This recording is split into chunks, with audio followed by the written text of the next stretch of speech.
Hello friends, welcome to my YouTube channel Reena nursing classes. कैसी लग रही है आपको मेरी क्लासेस? प्लीज कमेंट करें, चैनल को लाइक एंड सब्सक्राइब करें। तो कल हमने पढ़ा था मेंस्ट्रुअल साइकिल, कैसे होती है मेंस्ट्रुअल साइकिल, उस पूरे प्रोसीजर को समझा था। आज हम पढ़ेंगे मेंस्ट्रुअल साइकिल से रिलेटेड जो डिसऑर्डर्स होते हैं, जो मेंस्ट्रुअल साइकिल में क्या क्या तकलीफें होती है वो हम आज पढ़ेंगे। ठीक है, तो उसके अंदर सबसे पहले हम पढ़ेंगे एमेनोरिया। एमेनोरिया मतलब मेंस्ट्रुअल साइकिल का नहीं आना।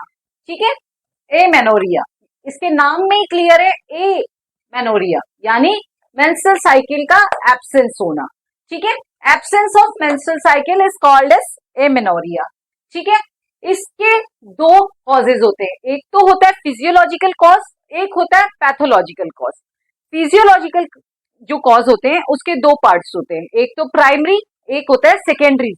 तो प्राइमरी के अंदर क्या होता है कि जब बिफोर प्यूबर्टी मेंस्ट्रुअल साइकिल नहीं आती है उसको अपन बोलते हैं फिजियोलॉजिकल कॉज ऑफ एमेनोरिया। और सेकेंडरी कॉजेज क्या क्या होते हैं, जैसे किस कारण से नहीं आएगी, लैक्टेशनल एमेनोरिया, प्रेगनेंसी हो गई है पेशेंट फीमेल को, या लैक्टेशनल पीरियड के अंदर किसी किसी फीमेल में 2-2 साल तक पीरियड्स नहीं आते हैं, स्ट्रेस की वजह से हो जाता है, कभी कोई मीनोपॉज आ गया पेशेंट फीमेल को तो उस वजह से उसके अंदर नहीं आया।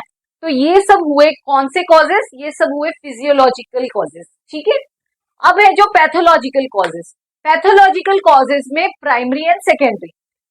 प्राइमरी एमेनोरिया कौन सा होता है, एमेनोरिया जिसमें absence of MC by the age of 16 years, 16 साल तक की फीमेल हो गई है उसके बावजूद उसमें एमसी नहीं आया है, तो उसको हम क्या बोलेंगे, प्राइमरी एमेनोरिया। ठीक है, और सेकेंडरी एमेनोरिया में क्या होगा, absence of MC for 6 months और मोर, 6 महीने के टाइम पीरियड निकल गया है उसके बावजूद एमसी नहीं आया है, लेकिन उस फीमेल को 12 महीने तक रेगुलर पीरियड्स आ रहे थे, लेकिन उसके बाद में क्या हो गया, 6 महीने तक पीरियड नहीं आया, तो उसको भी हम एमेनोरिया में कंसीडर करेंगे। वो कौन सा हुआ, सेकेंडरी एमेनोरिया हुआ। ठीक है, एमेनोरिया क्लियर हो गया आपको। Amenorrhoea means absence of MC.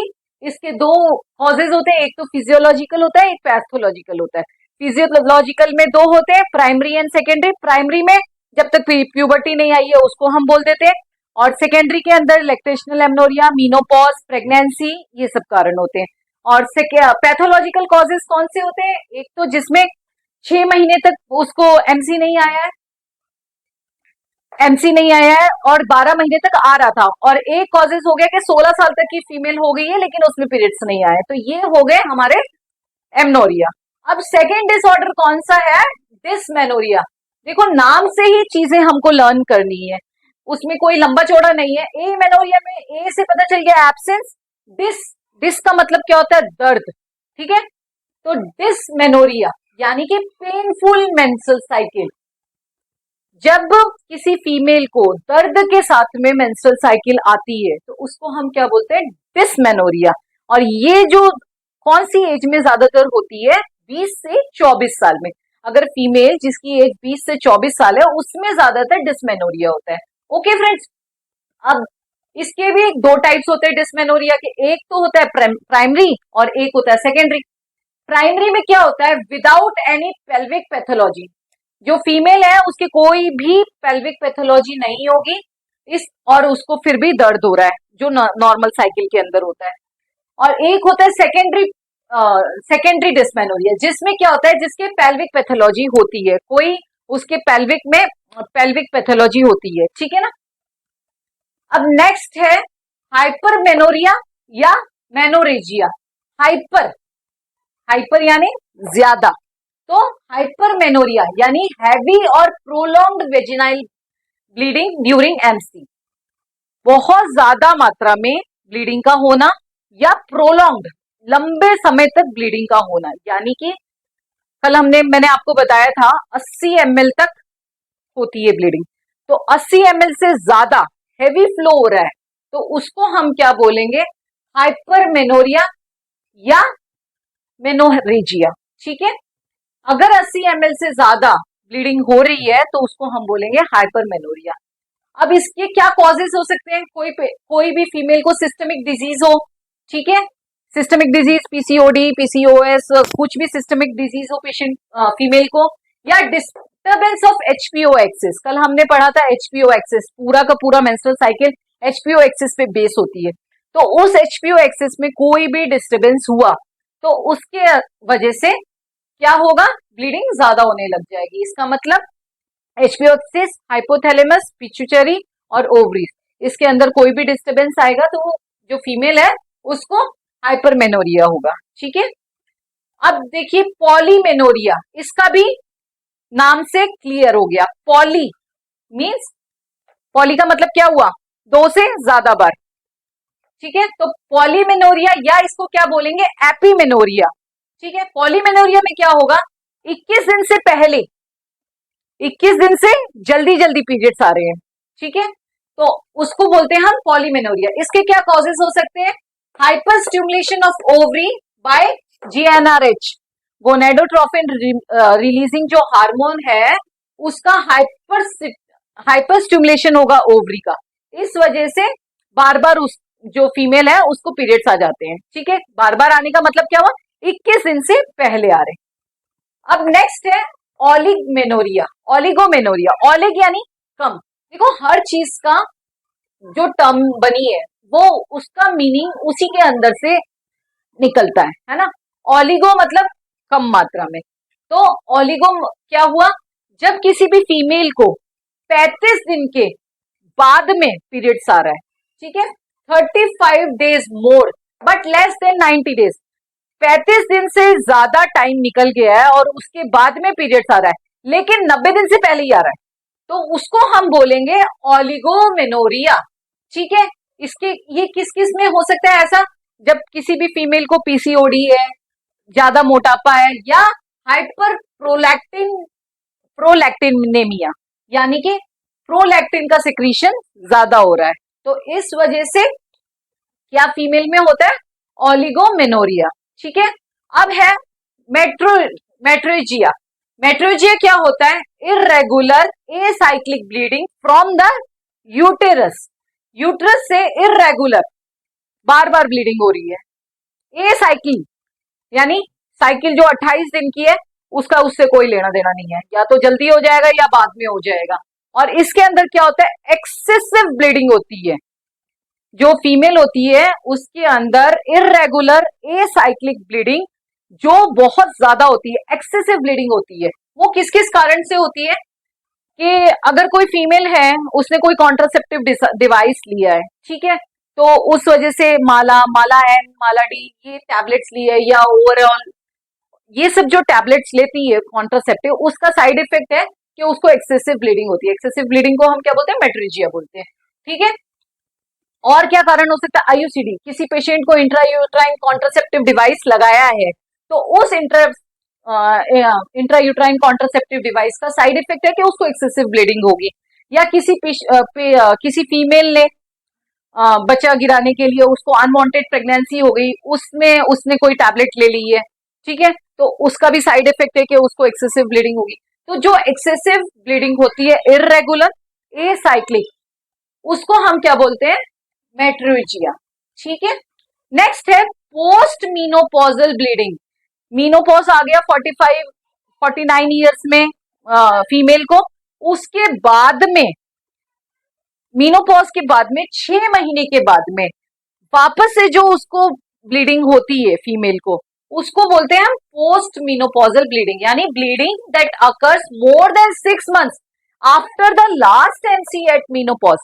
Menopause के बाद में लास्ट एमसी जो आई है उसके बाद में 6 महीने के बाद जो ब्लीडिंग वापस शुरू हो जाती है उसको हम बोलते हैं post menstrual bleeding, menopausal bleeding. ठीक है, नेक्स्ट क्या है, पीएमएस, प्री मेंस्ट्रुअल सिंड्रोम। इसके अंदर क्या होता है, physical and psychological symptoms that occurs before MC, यानी कि किसी भी फीमेल में फिजिकल और साइकोलॉजिकल जो सिम्टम्स दिखते हैं वो क्या होते हैं, प्री मेंस्ट्रुअल सिंड्रोम, उस प्री मेंस्ट्रुअल सिम्टम्स। इसके अंदर क्या होगा, फिजिकल के अंदर क्या क्या चेंजेस होंगे, फिजिकल के अंदर उसके ब्रेस्ट में टेंडरनेस होगी, बैक पेन होगी, पाँव में दर्द होगे, एक्ने निकलेगी और पेन एब्डोमेन स्टार्ट हो जाएगा। ये सब है जो प्री मेंस्ट्रुअल साइकिल उसमें सिम्टम्स आते हैं। और एक होता है साइकोलॉजिकल, यानी एंजाइटी हो रही है, स्ट्रेस हो रहा है, बार बार रोना आ रहा है, ये सब जो सिम्टम्स आते हैं ये आते हैं साइकोलॉजिकल में। तो कोई भी जब फीमेल है उसको जब मेंस्ट्रुअल साइकिल स्टार्ट होने वाली होती है तो उसके अंदर इस तरह के चेंजेस देखने को मिलते हैं। एक तो फिजिकल चेंजेस देखने को मिलता है, एक है जो साइकोलॉजिकल चेंजेस देखने को मिलता है, उसको हम बोलते हैं पीएमएस। ठीक है, अब है पीसीओडी और पीसीओएस, पॉलीसिस्टिक ओवेरियन सिंड्रोम और पॉलीसिस्टिक ओवेरियन डिजीज। इसके अंदर क्या होता है, hormone problem that can cause missed और इरेगुलर एमसी। हार्मोन की प्रॉब्लम की वजह से, हार्मोन कौन से, ओवरी वाले, एस्ट्रोजन और प्रोजेस्टेरोन। जो हार्मोन्स की प्रॉब्लम होती है किस कारण से हुई, कोई मिस्ड प्रेगनेंसी की वजह से या इरेगुलर एमसी की वजह से, वो भी एक कारण है पीसीओएस और पीसीओडी का। आगे एक टर्म यहां रह गई थी पॉली के बाद में, हाइपोमेनोरिया। हाइपो यानी लेस देन, कम।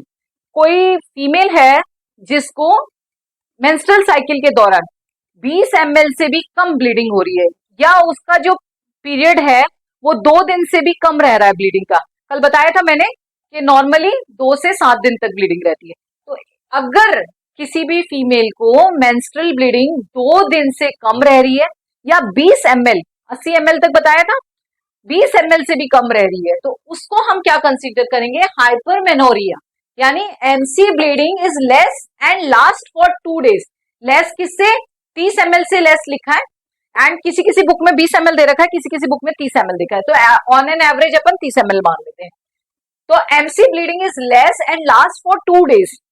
ठीक है, अब मेरे को लगता है कि आपको ये क्लियर हो गए होंगे मेंस्ट्रुअल डिसऑर्डर, जिसमें छोटा सा एक सरसरी नजरों से हम उसको देख लेते हैं। ठीक है, फर्स्ट है एमेनोरिया, जिसके अंदर एमसी नहीं आ रही है, कोई भी फीमेल है एमसी नहीं आई है तो उसको बोल देंगे हम एमेनोरिया। ठीक है, उसके 2 कॉजेज होते हैं अपने, फिजियोलॉजिकल कॉज होता है, पैथोलॉजिकल कॉज होता है। ठीक है, नेक्स्ट है डिसमेनोरिया। डिसमेनोरिया यानी दर्द के साथ एमसी आना। हाइपरमेनोरिया, जिसके अंदर हाइपर यानी बहुत ज्यादा वेजाइनल ब्लीडिंग हो रही है फीमेल को, उसको बोलेंगे हम हैवी और प्रोलॉन्ग्ड ब्लीडिंग। 80 ml से ज्यादा ब्लीडिंग हो रही है, उसको बोल देंगे हम हाइपरमेनोरिया। नेक्स्ट क्या थी, पॉलीमेनोरिया, यानी 21 दिन से पहले जल्दी जल्दी पीरियड्स आ रहे हैं। ओलिगोमेनोरिया यानी 35 दिन से ज्यादा लेकिन 90 दिन से कम, तो उसको हम बोल देंगे पॉलीमेनोरिया। ठीक है, मेट्रोजिया। मेट्रोजिया में क्या होगा, irregular acyclic excessive bleeding. Irregular है, कोई भरोसा नहीं है, कभी भी आ जाएगी। एसाइकिल यानी उसकी जो साइकिल है 28 दिन की जो नॉर्मल साइकिल होती है उसके अकॉर्डिंग नहीं आ रही है, कभी भी उसका मन चाहा तब आ गई। ठीक है, और एक्सेसिव ब्लीडिंग और बहुत ज्यादा हो रही है, तो कोई भी जब टैबलेट लेती है कॉन्ट्रासेप्टिव वगैरह तो वो बिना डॉक्टर की एडवाइस के नहीं लेनी चाहिए, डॉक्टर के सुपरविजन में लेनी चाहिए, क्योंकि उस समय जो है फीमेल को मेट्रोजिया कंप्लेंट हो जाती है। तो इसीलिए मेट्रोजिया के अंदर क्या होगा, इरेगुलर एसाइक्लिक और एक्सेसिव ब्लीडिंग होगी। नेक्स्ट क्या था, post menopausal bleeding. Post menopausal यानी मीनोपॉज के बाद में, यानी मीनोपॉज आ गया, लास्ट एमसी आ गई, उसके बाद में 6 महीने बाद में वापस पीरियड्स आ गए, तो उसको बोलेंगे पोस्ट मीनोपॉजल ब्लीडिंग। नेक्स्ट क्या है, पीएमएस। पीएमएस यानी pre menstrual, PMS pre menstrual, menstrual cycle से पहले जो सिम्टम्स आ रहे हैं वो बोलेंगे हम पीएमएस। उसके अंदर क्या हो रहा है, फिजिकल और साइकोलॉजिकल चेंजेस आ रहे हैं। मैंने बता दिया आपको, फिजिकल चेंजेस कौन से होंगे, जो बॉडी में फिजिकली दिख रहे हैं हमको। साइकोलॉजिकल जो दिमाग में चेंजेस आ रहे हैं, स्ट्रेस हो रहा है, एंजाइटी हो रही है, नींद नहीं आ रही है, रोना आ रहा है, इस तरह के सिम्टम्स, उदास हो रहे हैं, ये सारे सिम्टम्स है जो प्री में आ जाएंगे। ठीक है, अब नेक्स्ट क्या, पीसीओएस और पीसीओडी। पीसीओएस और पीसीओडी की वजह से भी जो हार्मोन्स की जो प्रॉब्लम होती है, जो उसका सिक्रीशन होता है, उसकी वजह से पीसीओएस और पीसीओडी हो जाता है और उसमें मिस्ड और इरेगुलर एमसी हो जाती है। ठीक है, हाइपरमेनोरिया जो टर्म रह गई थी, हाइपोमेनोरिया जिसमें लेस देन 2 days ब्लीडिंग रहती है या लेस देन 30 ml ब्लीडिंग रहती है। ओके, अब नेक्स्ट है, इसके अंदर मैंने मोटा मोटा तो आपको बता दिया कि क्या क्या कारण होते हैं इन सब के। अब इसके जनरल कॉजेज देख लेते हैं, इस के पूरी डिजीजेस के डिसऑर्डर्स के जो है जनरल कॉजेज देख लेते हैं। तो जनरल कॉजेज क्या होंगे? हार्मोनल डिसबैलेंस, ओवरीज के जो हार्मोन सिक्रीशन होता है, कौन सा? एस्ट्रोजन और प्रोजेस्टेरॉन, उसमें अगर डिसबैलेंस हो गया, या तो वो कम सिक्रीट हो रहे हैं या वो ज्यादा सिक्रीट हो रहे हैं, तो उस वजह से क्या हो जाता है, ये डिसऑर्डर्स देखने को मिलते हैं। ठीक है, नेक्स्ट है पीसीओएस। पीसीओएस में क्या होता है? Ovary produces too much testosterone. PCOS का मेन कारण क्या होता है? जब ओवरी है बहुत ज्यादा मात्रा में टेस्टोस्टेरोन सिक्रीट करने लग जाती है, which can lead to uneven periods और इनफर्टिलिटी, जिसकी वजह से अनइवन यानी बराबर रेगुलर मात्रा में पीरियड्स नहीं आएगा, या इनफर्टिलिटी हो जाएगी, पेशेंट कभी मां नहीं बन सकती है। ठीक है, तो पीसीओएस भी एक बड़ा कारण है मेंस्ट्रुअल डिसऑर्डर का। Then uterine fibroid. Uterine fibroid यानी यूट्रस में कोई बड़ी गांठ होना।